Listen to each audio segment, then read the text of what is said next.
అందరికీ నమస్కారం. అస్మద్గురుభ్యో నమః. తాతయ్య నేర్పిన పాఠం కథ. అమ్ములు 5వ తరగతి చదువుతుంది. చాలా చురుకైనది, తెలివైనది. కానీ చదువులో మాత్రం కాస్త వెనుకబడేది. ఇంత చురుకైన అమ్మాయి చదువులో ఎందుకు వెనుకపడుతుందో తెలియక తల పట్టుకునేది తల్లి. సాయంత్రం పాఠశాల నుంచి ఇంటికి రాగానే ట్యూషన్కి కూడా పంపించేది. అయినా చదువులో అమ్ములు స్థాయి మాత్రం పెరగలేదు. కొద్ది రోజుల తర్వాత దసరా సెలవులు వచ్చాయి. అమ్ములను వెంట వేసుకొని తల్లిగారింటికి వెళ్ళింది.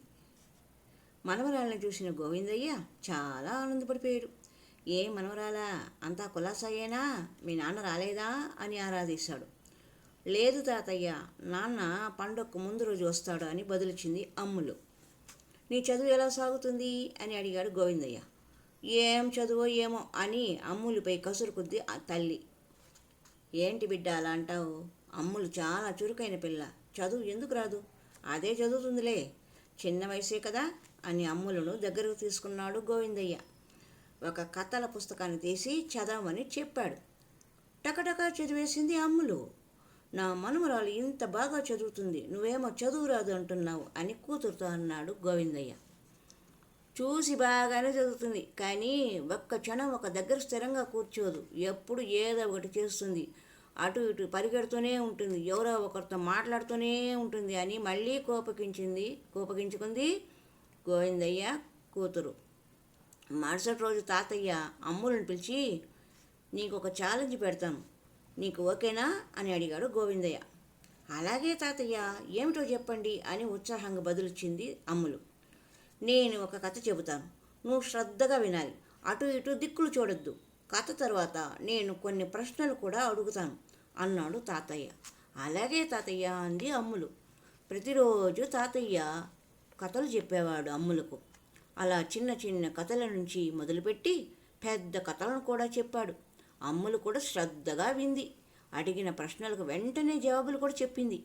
దసరా సెలవులు ముగించుకొని తిరిగి వెళ్ళిన అమ్ములు టీచర్స్ చెప్పే పాఠాలను కూడా శ్రద్ధగా వింది. ఆ తర్వాత పెట్టిన పరీక్షల్లో మంచి మార్కులు సాధించింది. అమ్ములులో వచ్చిన మార్పు నాకు తల్లి ఆశ్చర్యపోయింది. వాళ్ళ నాన్న గోవిందయ్యకు ఫోన్ చేసింది. నాన్న, దసరా సెలవుల్లో అమ్ములకు ఏం చెప్పావో తెలియదు, కానీ ఈసారి పరీక్షలో మంచి మార్కులు సాధించింది అని ఆనందంగా చెప్పింది గోవిందయ్య కుమార్తె. ఏమీ లేదమ్మా, అమ్ములకు చదువు బాగా వస్తుంది, కానీ ఒకే విషయం మీద శ్రద్ధ పెట్టలేదని నీ మాటల్లోనే గ్రహించాను. అందుకే కథలు చెప్పేటప్పుడు కొన్ని షరతులు పెట్టాను. దాంతో శ్రద్ధగా ఏకాగ్రతతో వినసాగింది. అదే శ్రద్ధ టీచర్స్ చెప్పే పాఠాలపై కూడా పెట్టింది. అందుకే అమ్ములకి మంచి మార్కులు వచ్చాయి అని చెప్పాడు. గోవిందయ్య కుమార్తె సంతోషించి తన కుమార్తె అమ్ములను ప్రేమగా దగ్గరకు తీసుకుంది.